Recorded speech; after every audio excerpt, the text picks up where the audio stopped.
তো বসে থাকতে থাকতে আমার মনে হলো বলতে অনেক কিছু সার্কামস্ট্যান্স বা পোস্ট সোশ্যাল মিডিয়ার দেখে একটা কথা খুব মনে হচ্ছিল।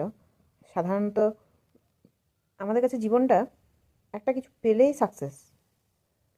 ছোটোবেলাতে যখন অনেক ছোট ছিলাম তখন মনে হতো যে একটা প্রিয় খেলনা যেটা খুব প্রিয় ওটা পেয়ে গেলেই হয়তো জীবনে আমি এখন সাকসেস পেয়ে যাব।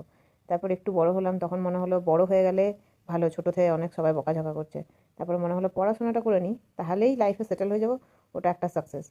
তারপর একটা সামান্য কিছুদিনের কর্মজীবন কাটানোর পর মনে হলো যে না, উম, এটা তো মনের মতো হচ্ছে না।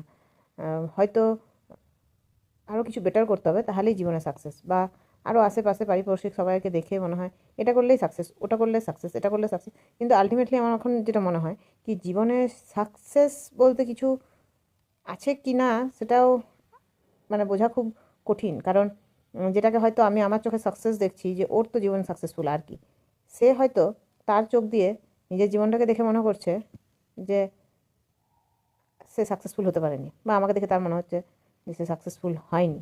তো আলটিমেটলি আমার এটাই মানে বক্তব্য কি, জীবনে সুস্থ স্বাভাবিকভাবে সরলভাবে জীবনটাকে কাটিয়ে দেওয়াটাই হয়তো জীবনের সাকসেস।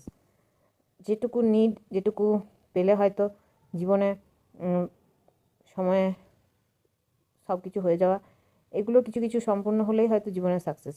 আলটিমেটলি সাকসেসটা একটা মিথ। কারণ এখন যা দিনকাল বা কিছু গল্প পড়ে আমার এই রিয়েলাইজেশন। আপনাদের কোনো মতামত থাকলে প্লিজ জানাবেন।